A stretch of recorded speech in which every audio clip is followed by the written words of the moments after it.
Hey everybody, welcome to Fab Fit Friday. And I just want to start by apologizing to everybody last week because my audio was messed up. When I got off, I checked the settings on my big camera that's right up there, and it had gotten switched from manual to auto, so it was messed up. So anyone who was having trouble hearing me last week, it's because I screwed up the audio. Hey Mary, welcome. I'm very excited because today I'm going to finish these pants. I've had a lot of stuff going on this week. I spent all day Tuesday at the hospice golf tournament sponsored by Middlesex Health, and then on Wednesday I had extra grandma duties. So I spent more time with my grandchild than I thought I was going to. So it's been a little bit of a crazy, almost like a non-worky kind of week for me because I've had a lot of things going on that have nothing to do with J Stern Designs. But I'm super excited today because I did have a chance to almost finish the inside of the waistband, and I'm going to show you what I'm doing there. And then I'm going to talk about how I'm going to hem the pants, and I'm going to start on that, and then we'll see how far we get. I do have a 2:30 private pants fitting I have to get to, but I am excited to be here with you guys, and I want to say hi to Tana. Hi Tana. You remember to watch today. Yay! Well, today you're going to see something very rare at J Stern Designs. I am not a lover of hand stitching, but sometimes hand stitching is called for, and I was thinking about these pants, and I was thinking about the waistband, and I was thinking about all the ways that I could finish and secure the facing to the pants, many of which involved using the sewing machine. And then I decided that I wanted to really make them look as lovely as possible, so I hand stitched and I machine stitched. I hybrid. So I'm going to show you what I did here as soon as I finish cleaning my glasses. Here we are. All right. So let me just switch my view, and I'm going to share with you what's happening with these pants. Let me see if I can back this up a little bit. Okay, so I have it pretty bright because I want you to see all the detail. So this is my front fly. Okay, so you can see how nice that looks. That's all finished. See how nice that is? All nice and finished. So I'm going to show you how I finished it, and then I'm going to do a little hand stitching in public so you can see that I really do some hand stitching. I'm just going to move over a little bit here in my chair. All right, so let me share with you what I'm doing here. What I decided to do is I started hand stitching here.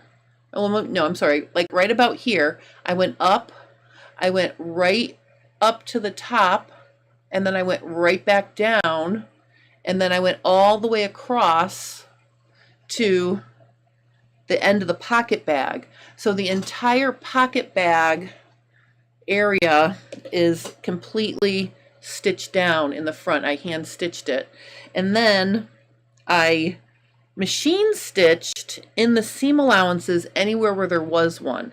So if I turn it around like this, you can see I hand stitched, I machine stitched right from here to here because that does not show when the pants are zipped up, right? So I did a little machine stitching here. I stitched down here a little bit, and if I turn it around and show you, that means it's sewn here and also sewn right there. Then I sewed a 1/4 inch along the top stitching of the pocket and also the side seam, okay, just in the ditch. And then when you look inside, you can see the little stitchings here and here hold down, it holds it down from flipping, so it's caught there.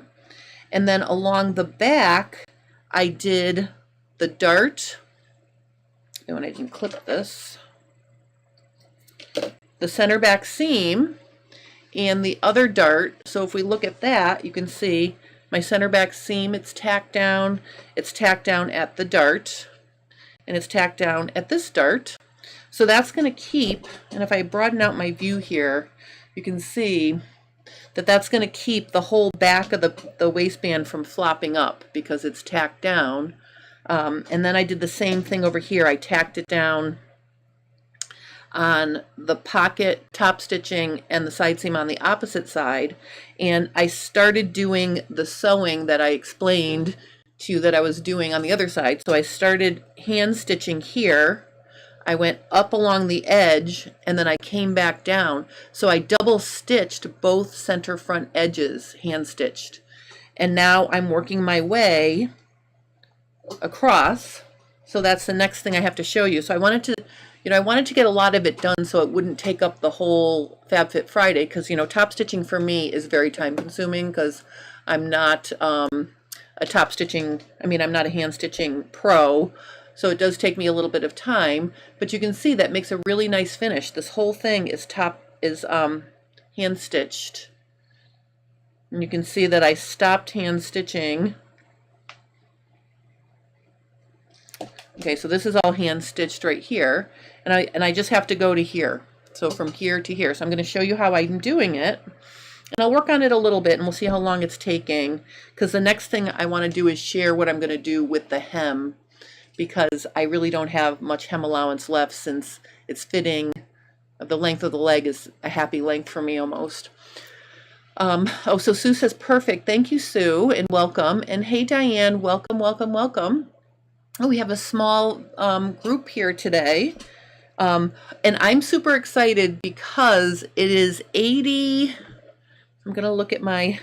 Let's look at my thermometer. Okay, so it's 79 right now, but it feels pretty warm, and I'm hoping it might get a few degrees warmer this afternoon, because I'm going to try to float today, and I'm going to try to float tomorrow, and then I think my floating days might be over in my pool. So I'm kind of excited about the fact that it's so warm today. All right, so let me show you how I hand stitch. The way I hand stitch is I slide it along where I'm going to go, like into the pocket bag here, and then when I come up, I immediately go into the edge of the silk that I bound the facing with, and I run my needle along the inside of the fold, and then I come back out. So the only thing that's going to show here is just the little ticks between going back and forth between the between the pocket bag and the fold on the Silk Charmuse. So, and see, this is why I took the time to stitch the Silk Charmuse down, so it would create an anchor for me to hand stitch. So I'm just sliding the needle under. Oops. And I'm just skimming along like that. Diane says beautiful finishing. Oh, thank you, thank you. Jan says those finish details that really make the difference in homemade and handmade. It really does, and again, I started out by saying I'm not a lover of hand stitching, but sometimes that's really what the garment is calling for. You know what I mean? So just taking a little bit of time to do it. I'm going to try to keep it flat as I work along here. So I'm just picking up here, and I want to keep my stitches like 1/8 of an inch or shorter. So see how I'm just sliding it into the pocket bag and then sliding back along the fold. Oh, Pat says the Bodice pocket bag looks so fancy. Yesterday's program and pattern review was wonderful. So much to think about. Oh, Pat, thank you so much for coming to the pattern grading class. That is one of my favorite topics. I love teaching that because I think it gives people tools to, and just another way to think about how to make a pattern bigger or smaller. And it is funny because I do use my grading ruler myself sometimes, like if I'm just working on one thing. I don't always work in my pattern grading software. All right. And while I'm sitting here stitching along, I just want to remind everybody, I want to tell everybody the my 3-day pants fitting class is sold out. So that's all sold out for October. But I do have spaces in my Easy Fit and Sew yoga pants class next Saturday from 1 to 5 Eastern Standard Time. And also the Efficient Workflow for Bodice class the next weekend, there are spaces. So if anybody's interested in those two classes, I think I put links in the description below for them. And of course, at this point, I have plenty of people in the class, so if it's a small class, I'm also happy with that. Sometimes it's nice to have a small class. All right, Vicki is saying, are you using silk thread? Do you wax your thread? Oh, silk thread. No, I am just using my, I'm using a Gutermann cotton for this. I didn't think of that. I should have used silk thread now that you're saying that. Again, this is such an infrequent activity for me. I just found a color that matched, and I just picked a cotton, and I am not waxing my thread. So, and actually, I've never waxed my thread. I'm not sure what the benefits of waxing thread is, to be honest with you. Do you want to tell us, Vicki, what the benefits of waxing thread is? Oh, and Diane and I do hand stitching exactly the same. That's kind of cool. Yes, indeed. Okay. All right, so I'm just clicking along here, but you can see what a nice finish it makes. You can barely see the stitching, right? Oh, Jan says, congrats. Thank you. Thank you. And Polly says, glad you filled the class. Looking forward to it. Oh, Polly, we're going to have a really good time. I love, if I could teach pants fitting every weekend, I think I would do it. I have so much fun during the pants fitting class. It's just really, it's a time to slow down. And also, I make really good friends with everybody who comes. And everyone who comes makes, gets to know each other. It really does make a nice, a nice get together. My favorite comment is when Helen from the first workshop in March told me she'd rather take pants fitting workshop with me than go on a cruise. That one really made my heart happy. All right. Okay, so I am going to continue along here. We're almost done. I feel like I just want to finish this, so I'm just going to stitch along with you. Oh, thank you, Jan, for keeping my secret. And Vicki says, I was cotton thread for hand stitching because it mostly prevents it from twisting and tangling. Oh, that's interesting. Yeah, I like cotton for lots of things. I have some heirloom weight, like a lighter weight cotton that I'll use sometimes for hand stitching as well. But I only had that particular one in white, so I didn't use that lighter thread. But this one seems to be working really well. And of course, I'm taking all these little stitches. This is a non-stress area. Like, I'm not going to be pulling on this waistband at all because it fits a little bit loosely. I mean, not super snug. So these hand stitches, I think, will hold up in the process of wearing. And of course, I did machine wash this fabric. So when I go to launder these pants, I'm going to wash them on gentle, and then I'm going to let them hang dry, I believe, is what my plan is going to be. These are not going to go, I'm not going to throw these in the dryer. I'm just going to gentle wash and then, you know, hand hang dry. But I'm really excited to wear them. Polly will get to see me wearing them in action and during the class, because I'm definitely wearing these for my pants fitting class. And then I'll bring them with me when I go to Kentucky for the master garment volunteer training that I'm doing in the third week in October. And then I'll probably also take them to Houston, so they're going to get some good traveling time. Oh, Tana says, your hand sewing reminds me of how I used to sew seam binding and hand stitch on a garment hems. Why is that no longer used?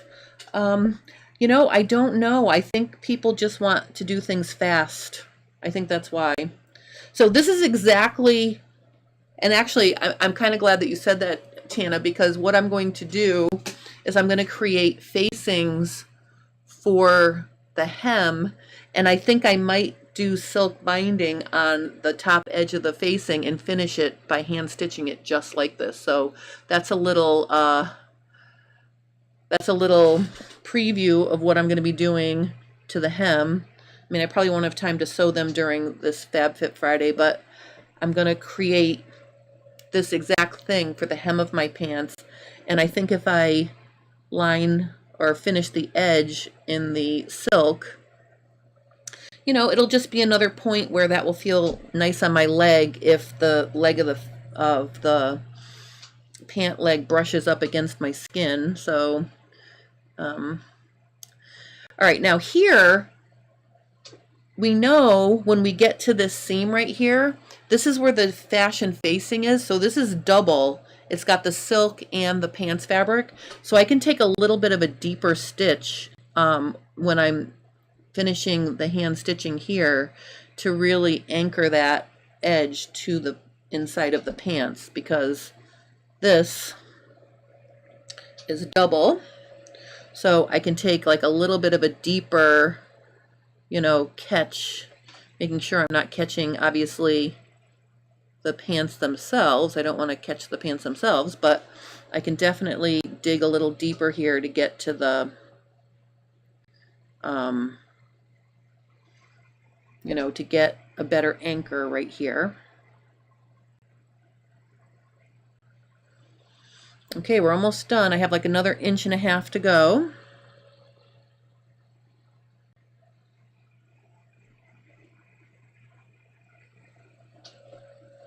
See, and literally all you see are like the little picks. Oh, Pat said, good wishes for all the great weekend, for a great weekend. My lunch break is over. Happy float. Oh, thank you, Pat. Thank you for joining us on your lunch break.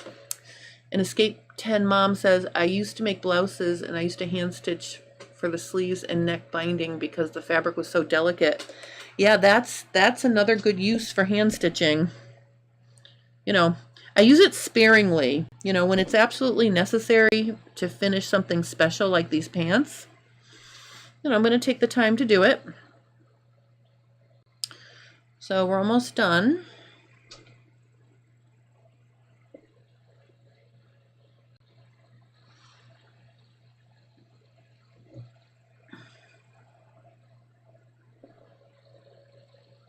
Oh, the other thing I wanted to tell you is, I don't know if you remember last week when I finished the waistband and I had it all pinned in position, I had put clips along the top edge of the waistband that really did a wonderful job of sort of pressing the fabric into submission, meaning I clip edges into their finished position and then leaving the clips there for a few days made it so much easier, especially on the short ends of the waistband where I had clipped or pinned all the layers together. Leaving it like that and then coming back to sew it later almost made it effortless, because these edges were already used to being in this position. So I had clips on here, right, and I left them, And then I came back a few days later and everything was just perfect in terms of keeping everything into position. It made it very easy to hand stitch that. Hey Janie, welcome. I'm doing a little hand stitching here, and then we're going to look at what I'm going to do for the to finish the hem. And then of course the other thing I have to do is add a button and a buttonhole to the waistband, but I didn't have time to look for a button yet, so that's going to be the next thing I'm going to work on. But I will finish that and then take some pictures and show you. All right, so I'm at the end of my pocket bag, and I don't want to, you know, just knot it right there, right? So I'm going to take one more grab into the fold of the binding that's finishing the facing like that. Okay, so I took one more stitch right there. Then what I'm going to do is I'm going to turn it like this, and I'm going to whip stitch my way. And I don't even have to be careful here because it'll blend right into the clean finish that I used to finish the edge of the side seam here. So see how I'm just whip stitching right along? Because the goal here is I want to get the knot that I'm going to make away from the waistband facing. So I just took like 6 or 7 stitches, whip stitching it around the seam allowance, and it blends in with the 3-thread narrow serge. Then I'm going to poke it through to the inside here. And this is where I'm going to hide my knot. So basically I'm just going to go here and create 2 knots. I always, when I'm hand stitching, I always knot twice because, I mean, I don't think one is ever good enough. So the way I do my knots is I take the single thread that's coming, I wrap it around like 3 or 4 times, and then I pull it through. Oh, and it'd be a good idea if the tail was not too long, and then I tighten that down like that. So there's my first knot. Then I'm going to take my needle, and I'm going to do 1 stitch away. So I'm literally just going to take 1 little stitch away, and I'm going to do a second knot. And that's how I secure my hand stitching like that.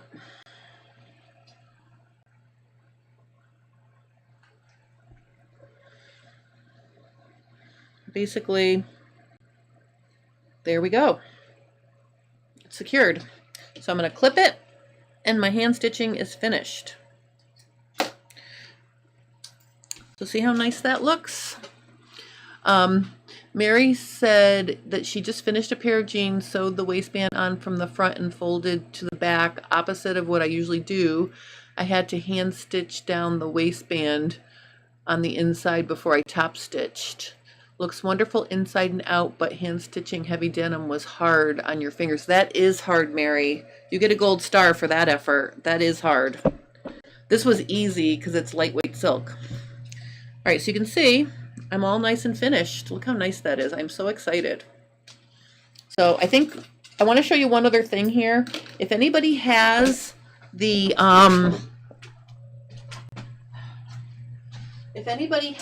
Sew Tights metal stand, and I'm not advocating you buy one of these, purchase one of these for this reason, because it's really just a perk of having it. So you'll see this is where I keep all my Sew Tights, and I have not lost a single Sew Tight since I got it because everything stays put. But notice I can also put my needles, my hand needles, up here at the top. So see, they go right there, and then I always know where my hand needles are. So that makes my heart happy that I don't have to look for a needle. Okay, let's take a big view. I'm going to turn these inside out so you can see the entire, how the entire thing looks now.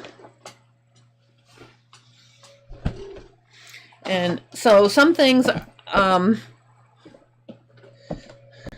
so something else I noticed after I had already sewn it in, and I'm not fixing it. So this pocket bag, I top stitched, or basically enclosed the raw edges in the bag. This one I did not. So I may go back and stitch that, but I might just leave it at this point. But I really feel like that looks really nice. And it feels really nice too. So that's the inside of my thing. And let's look at the back. There is the back, all nice and neat. So now the next step is, let's look at the hem. And my hems are currently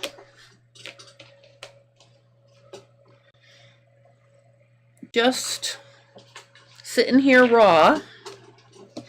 But the good news about these pants, let me just make this a little bit bigger so I can show you what I mean here. I'm going to just lay them flat like this. I'm going to line them up with the lines on my cutting board to show you that there's no taper or flare on this leg. Let me move it up a little bit so you can see. So see how if I line it up, it's square here and it's square here. So to create the facings for this, I'm just going to create a strip that is like this wide. You know, I'll do 1.5 inches finished, but I'm going to make it double this length, and I'm just going to have one seam in the facing. Oh, hi Margie. Oh, you can't wait for the pants fitting class? I know, I'm so excited. There's 2 of you here today. Margie, Polly's also going, and she's watching. I don't know if she's still here. She was here earlier, but I love that. We're going to have so much fun. All right, let me, okay, so let me just clip all these extra little threads I have going on. And so let's make a simple little pattern piece for the facing for these pants, because what I'm going to do is I'm going to use a 1/2 inch seam allowance to press it up, and then I'm going to hand stitch it. Oh, Mary said something else. She said, if you don't put things in your pockets, the bag should be fine without the extra supportive top stitching. Yes, Mary, I rarely put anything in my pockets because they're only there for style for me. So I won't be really using the pockets. Plus, remember, I took in the side seam, so the openings are a little small, so I probably really won't. Oh, Margie, Polly just said hi to you. I'm going to facilitate you guys hooking up and getting to know each other on the chat. All right, so what we're going to do is, I can't use the bottom of the leg to create my pattern. Normally, I would use this to create my facing, and then I would just trace it off, cut out the facing, and then move on. But I'm not going to do that because I took in the leg on the side seam, so this is not the right width. So we're not using the pattern for this. I'm just going to measure. And during my latest wall walk purchase, I treated myself to a new clear grid 18-inch ruler. So look, I have these nice neat edges with no cuts and no Sharpie marker on it. I'm always happy when I get a new ruler. It's very exciting. All right, so let's measure here. So I'm basically going to say that this measures, if I squish it down, it measures 11 3/8. I'm going to go ahead and say it measures 11 1/2 because there's a little bit of width taken up in the folds on each side. So we're going to say it's 11 1/2. So I'm going to get a piece of paper. Hold on. Hold 1 second. I got to get a piece of paper from my pattern paper roll. I'll be right back.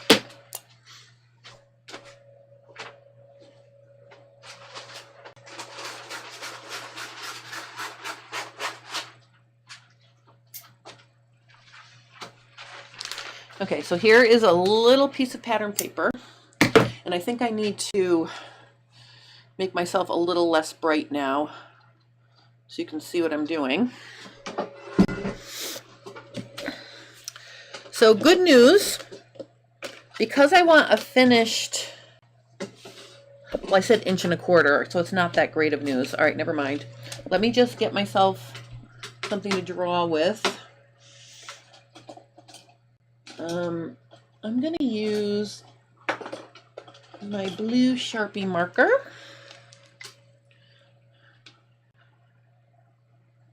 Use your measuring cool tool, Tana. I will tell you, a lot of people thought this was cool, just like I did, because a bunch of people did buy them. But I will tell you that to use it to do straight edges, I mean, you can. So I'm getting 11.2, which is really close to 11 3/8. I mean, I wasn't super careful, but when I'm doing straight edges, I'm going to use my ruler. I'm going to use this for when I'm trying to do armholes, necklines, sleeve caps, and that kind of thing. But I do love this thing. And if anybody missed out on this, this was my cool tool that I did on Monday. I absolutely love it. So it's a digital measurer. So you can do, so see, watch, like if I wanted to do a curve, see, I could do curves, I could go on fabric, I could do patterns, I can do all sorts of stuff. So I do love this little thing. And there is a way to make it go from inches to metric, but I have to read the manual, and then I'm going to do a tutorial about that. I forgot to share that part. But anyway, but that's my new cool tool. I love it. And you just hold it till it shuts off. There you go. Okay, so I said 11.5 is what I was going to use. So I'm going to go ahead and let me make this a little bit bigger. Boop. And I'm going to use the grid on the paper as a guide to keep myself straight. I'm going to go around the edge of this like this, and then I'm going to come right across to 11.5. So there's my 11.5 right there. Then I'm going to slide this up. I want to have a seam allowance plus 1.25 inches. So that's going to put me at 1.75 inches. So I'm going to line this ruler up so that the 1/4 inch line is like lined up with the first line I did. So I can then draw my lower line.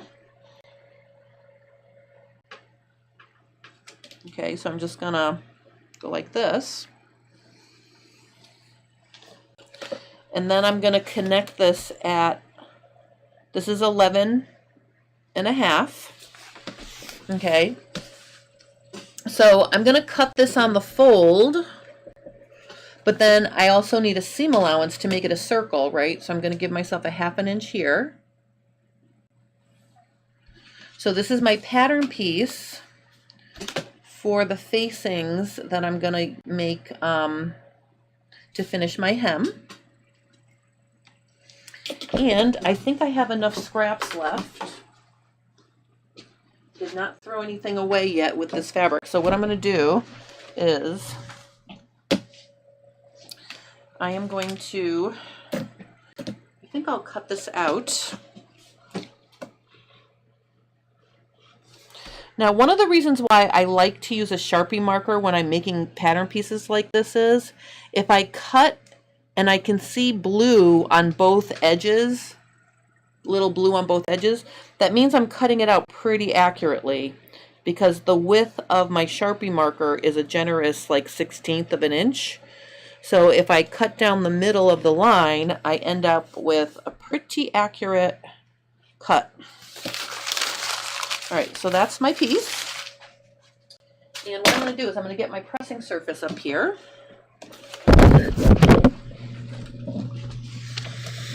And I'm going to press this scrap so I can fold it in half. Now, this is a cross-woven fabric. Oh, thank you, Mary, for keeping tabs on me. All right, so I am going to give this a good press. And because this is a simple cross woven fabric, I am going to make my hem facings running the vertical grain line, because that's what I have left in terms of enough length. But I want to fold it so it's folded on grain. So I'm gonna fold it so the selvage edges match up here, like this. So then, now that it's pressed, I'm gonna fold it in half like this. And I'm gonna make sure my selvage edges are lined up, like this. And I'm just going to make a nice section that I can use to cut out 2 facings for my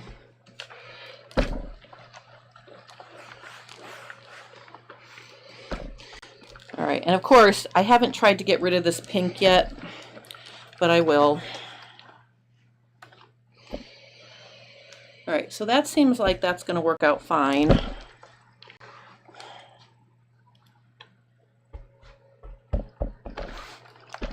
Alright, so what I'm going to do here is I'm going to move this out of the way.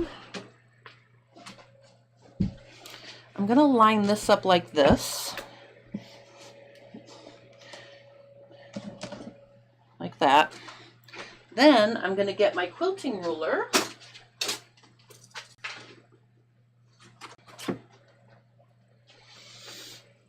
And what you want to look for when you're cutting something on a fold, what's really important is that the top edge is lining up this way, and then this is how you're going to cut, so you know when you open it up it's going to be straight. If this is crooked, then when you open it up your strip is going to have a bend to it where the fold is. So you want to make sure that you're cutting at a perpendicular 90-degree angle.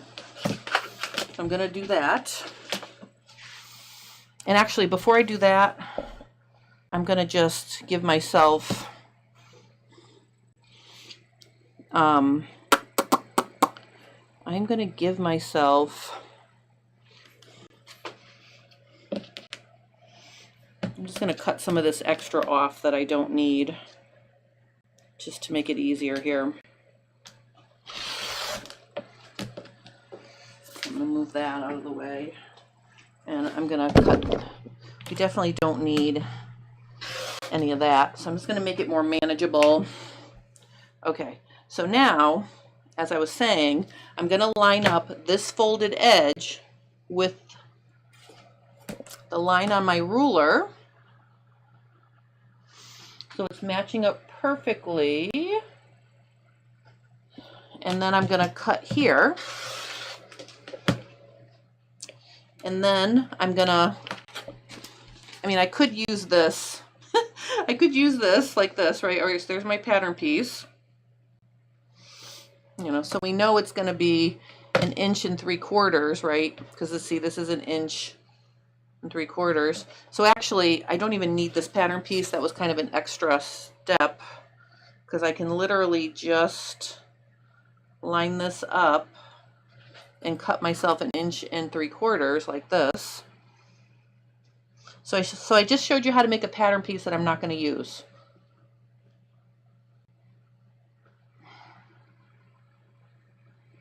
All right, so here's 1 3/4 inches.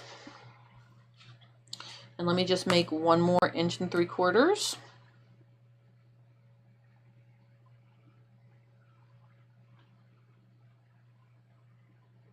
Like that. Okay, so now I've got my 2 pieces. Oops.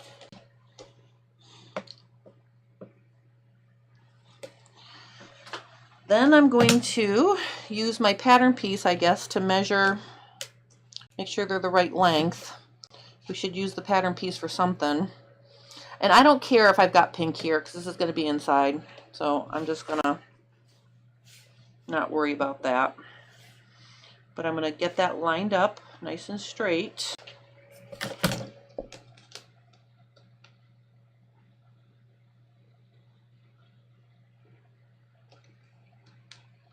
Like that.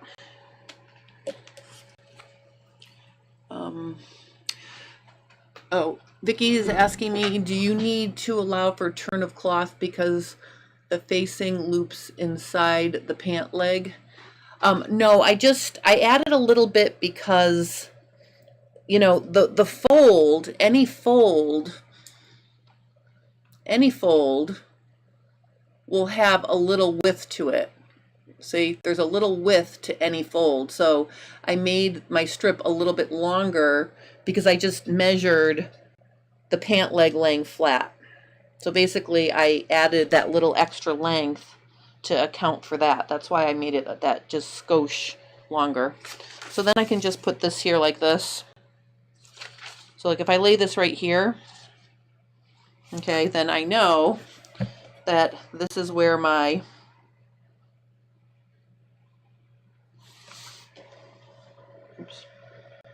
keep everything straight with the lines on the board here. So I know we're going to be I said 11 and a half, right? So that is 12. Okay, so that is working out perfect. I'm just double checking before I cut.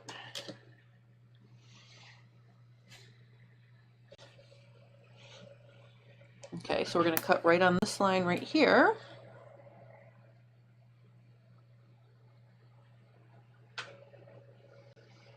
Like this. Boop. I'm just going to move this out of the way. I don't need that anymore. So at 12 inches, we're good. All right, so now I've got my two facings. And again, I think I am going to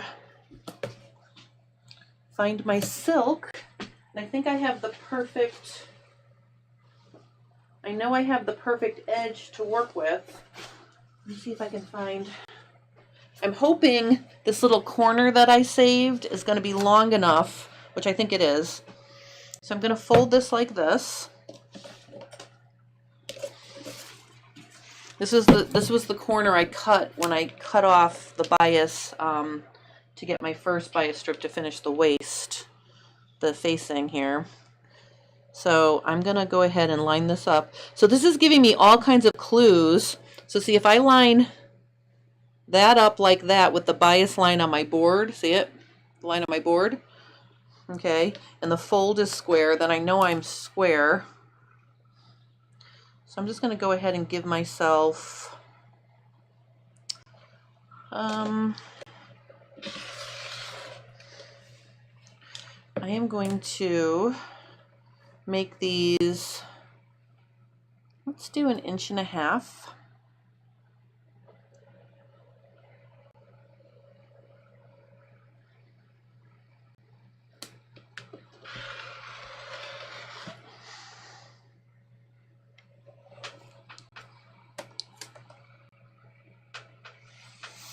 Okay, I'm just going to cut two.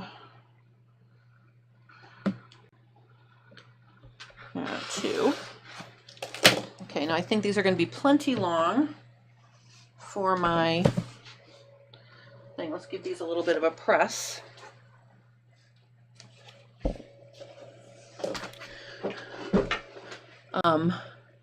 Tiana says, isn't the gridded surface just the best investment ever? New sewists have life so much easier than I did. Oh, I know. Having the grid on the cutting mat really does make things nice and easy.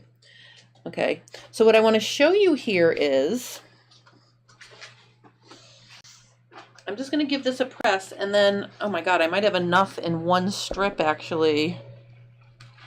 This is a lot longer than I thought it was going to be. Okay, so there's one. Here's the other one. I don't know. I'm going to see. No, I probably need two. Okay. So I'm going to give this a nice press. Okay. All right, so now we're going to sew this to our facings, and I'm not going to sew them into a circle and then sew the facing. I'm just going to sew these on and then sew them into a circle just to make it nice and easy, because it's going to be inside the pant leg, and the silk is so fine that it'll be okay. All right, so let me get this going here. So this is just a rectangle, so it really doesn't matter. There is no top or bottom here, so I'm just going to start. I'm going to put my silk right sides together with my, my facing. And I think I'm going to make this a little bit narrower. I think I'm going to do 3/8 of an inch down here. So I'm just going to line it up. I think that'll be good like that. And I'm just going to stitch the silk onto the cashmere.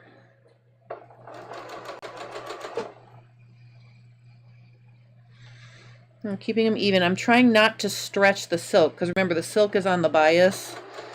So I'm trying to just let it feed.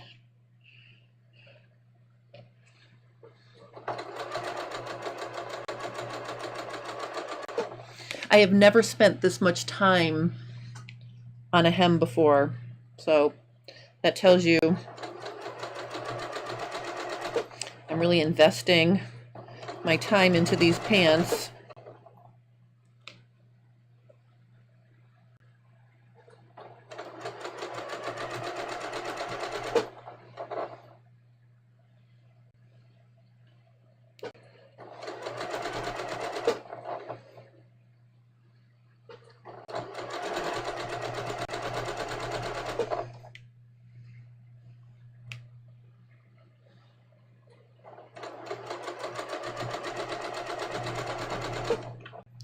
So I'm inheriting a new machine. One of my friends gifted me a Viking diamond designer, and it's currently in the shop getting a new bobbin winder. So when it comes home, when I pick up that machine, I'm going to drop off this one to get some love at the get a servicing. So I will have a new machine. Well, it's an old machine, but it's a new machine to me. So you might be seeing that in upcoming Fab Fit Fridays because I'm going to take the opportunity to give this one a love up when I get that other one back from the repair guy. That's what was keeping me from getting this service. I really didn't have a second, a good second machine. To use. All right, so let's get this.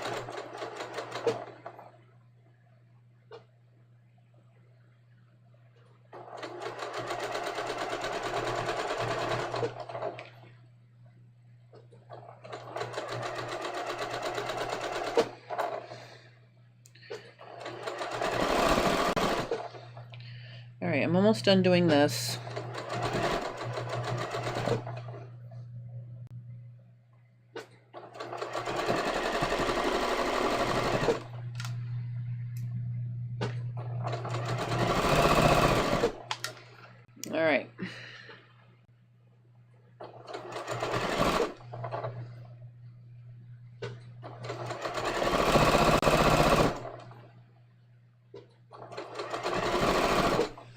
All right, so now we're going to press it.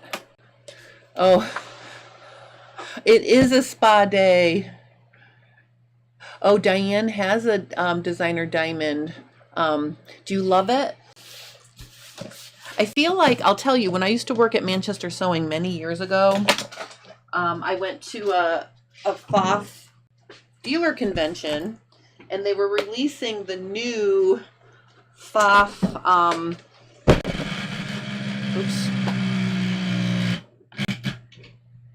they were releasing the new FOF top-of-the-line machine at the time, and that was the first year that FOF, Viking, and Singer were all the same company. They merged, and so that's when FOF lost its top drop-in bobbin.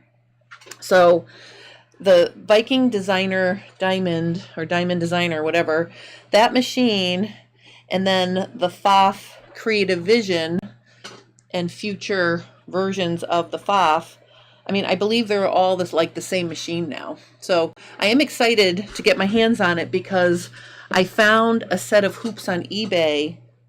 So I have an extra set of hoops, and I can't wait to get my hands on that 14-inch hoop. I'm very excited about that. So you may see some large-scale embroidery projects coming down the pike too. We'll see. All right, you can see I'm just going to give this a nice press, flat. And this obviously is a lot easier to work with than when I was doing the waistband, because it's a flat, you know, it's a strip versus a curve. So this is going to be nice and easy to work with. Oh, Escape 10 Mom says machines need a good spa day. They do. You have to take good care of your machines, you know, especially if you use them hard. If you use them hard, you got to love them hard. And I do try to bring my machines in, you know, once a year to get loved up, because then they work better and last longer. Okay. Also, now that I have my sucker and blower from those Cool Tools, I do clean my machines better at, you know, using the canned versus the canned air. I use my blower and I use my little vacuum cleaner to clean out my machines now. So they're a lot less dirty. Oops. All right, so you can see here I've got this nice press job. This I feel like needs a little squirt. I'm just gonna squirt that area because I think I traumatized it. And then I'm gonna, there we go. All right, so now that I've pressed them flat, oh, Diane says, you'll end up urging me to embroider again. I have all, you have all the hoops. Yep, Diane, I'm gonna get you embroidering again. That's gonna be my goal. I mean, when you have a machine like that, like, you know, use it. We'll come up with some fun embroidery projects that you'll want to try. All right, now I'm flipping this to the back like this, and I can clearly see that it's not as wide as my front, so I should have cut this strip a little bit wider, because I think when I pressed it, I stretched it out. So that's all right.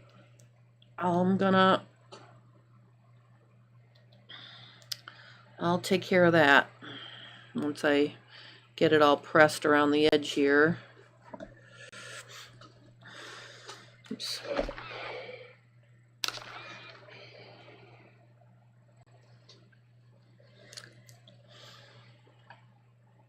So I'm going to show you another way, like when I sewed the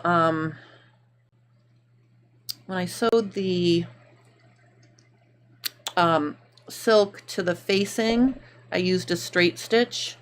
I'm going to show you another way that you can make sure you're catching it. All right, I feel like this is, I'm making a mess with my iron. That's what I'm doing now. So instead of continuing to press, I'm going to stop pressing. Oh, Escape 10 Mom says, I love my brother Innovis 6700D. It has a 14-inch hoop. I'm very excited to get my hands on a big hoop. My brother PRS 100 has an 8-inch hoop, and that's the max. So I did all of those flags for the Gulf, and I had to re-hoop many times to get the bigger name. So I'm really excited to have a bigger hoop. Oh, hey Mozilla, Momzilla, welcome, welcome. I'm glad you joined us. Okay, so I'm gonna just go ahead and start pinning, and I'm gonna pin like this. Okay, so I'm pinning diagonally across the silk like that.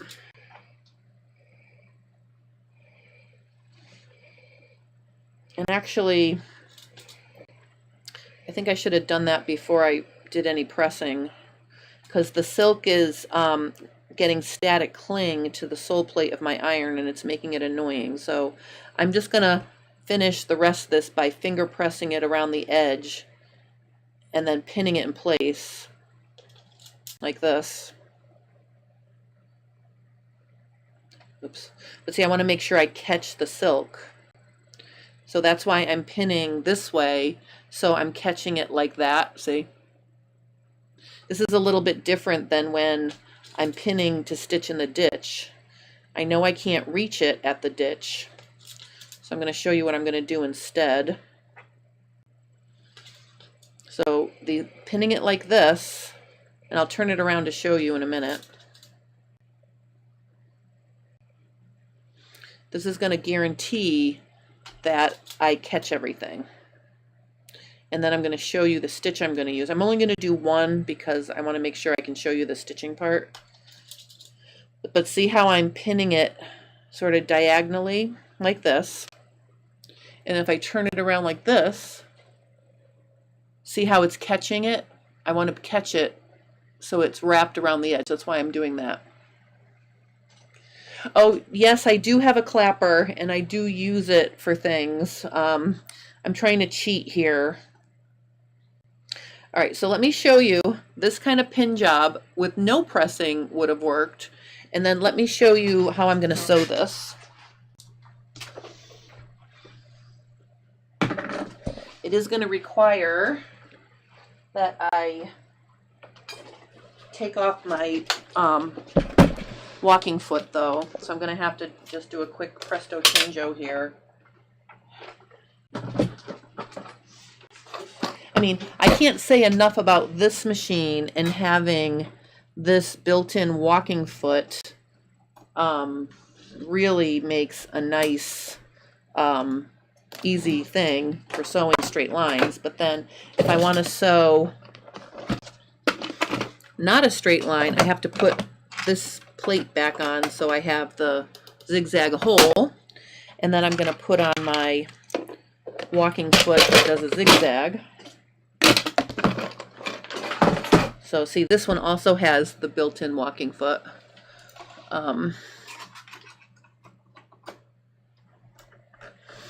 I'm going to put this on, and then I am going to use stitch number, and of course now I have to find my little stitch guide here. Hold on one second. I think I tucked it into my thing somewhere here. Uh-oh.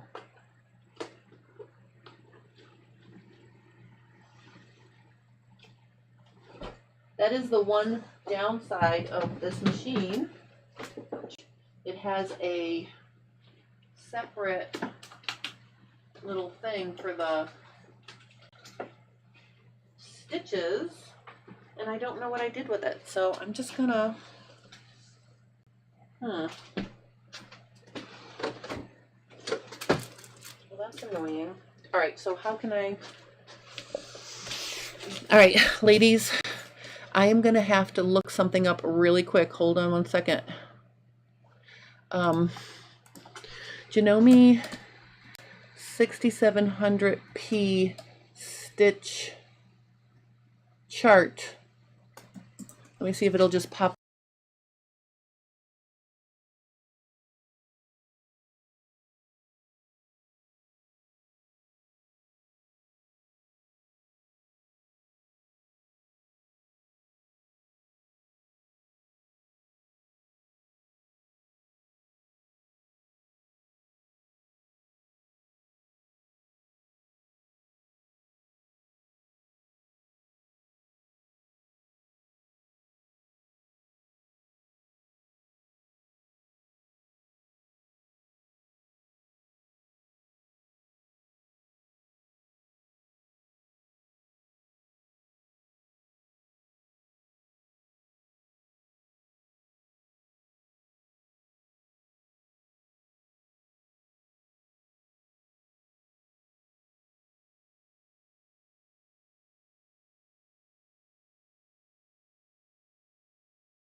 Oh, there we go. I jiggled it. Sorry about that. You can hear me now. I'm sorry. So let me just show you on a scrap what this stitch is going to look like. So this stitch is going to just meander back and forth, and that's what's going to make sure I catch everything. So let's look at it.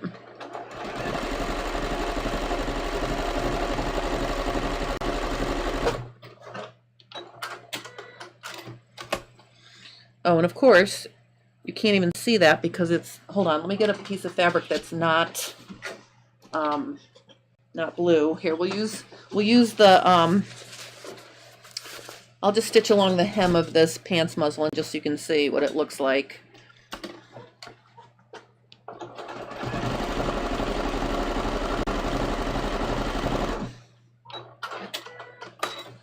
So see how that's just a gentle meandering stitch?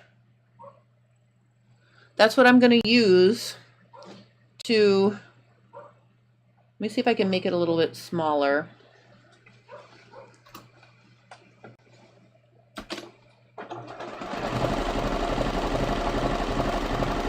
Let me see. Yeah. So I'm just going to use this stitch right here, and you can see how that's going to allow me to catch everything. So what I'm going to do here is I'm going to start on the end, and basically I want to catch the you know, the edge, which is farther away. So basically I'm just going to stitch like this. Oh, I don't even know if that's going to be wide enough. Let's make it wider. I'm going to make it really wide. And it's going to catch it, I'm hoping.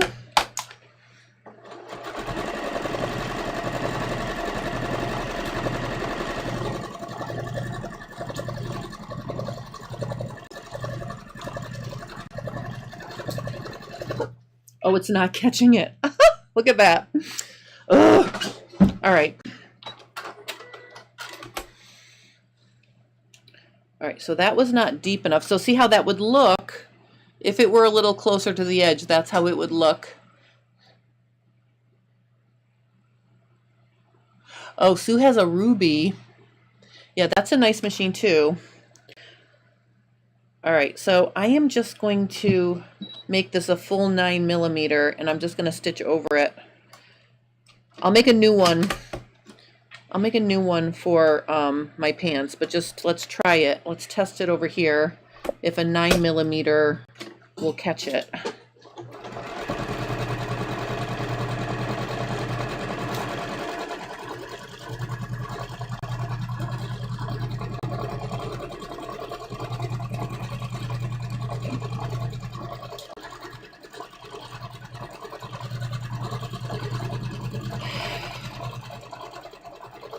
And of course, I could have solved this by not stretching the silk, but you can see the 9mm caught it nice. Okay, so I'm going to go ahead and make a new one. I'm not going to use this one, but basically you can see how that just keeps it. And I have that little scallop there. I don't care. That's going to be the top of the hem of my facing. So that's how I'm going to finish that. And I think that that will be fine. Because again, this is going to be on the inside where nobody is going to see it. So that little bit of a circular scribble on the binding, I think, just holds everything nice and neat for me, like that on both sides. Or, since I'm doing one over, I can just make my silk strip wider and then use a straight stitch. But if you end up in a situation where you go to turn it to the wrong side and it's not making it down the same width, using some sort of curvy stitch can help you get a good result. So that's how I'm going to hem my pants. And I'm just going to use a 1/2 inch seam allowance. All right, so that is my exciting Fab Fit Friday for today. So I will finish these pants and have them ready to basically, I mean, they're going to be finished before the end of the day because I'm going to get off. I'm going to do a pants fitting with somebody at 2:30, and then I'm just going to finish these pants up. So I will show you some up-close detailed pictures of all the fine finishes. And then next Friday, we're going to start with a new project. So get ready for that. I'm super excited. I'm guessing it might involve long sleeves because it's going to start to get cooler and I'm going to have more long sleeve tops. And all my long sleeve tops are black, so I'm going to do some that are different colors. Okay, Mary, that one's for you. All right, so thank you guys for watching. I hope you have a wonderful weekend. If you're trying to suck out of summer every last drop, I think this is going to be a good weekend for it, at least up where I am. I hope you guys are, doing that. And I also want to send out little prayers to everyone in the path of Francine, and I hope everybody is safe from that as well. So hurricane season is not any fun, so I want to just send out best wishes for anybody in the path of Francine. And oh, I missed RT Blades has a Husky Topaz 30 she got years ago. She loves it, and now she graduated to a 7-needle embroidery machine. Woohoo! And you use your Husky for sewing. Wow, 7-needle embroidery machine, that's cool.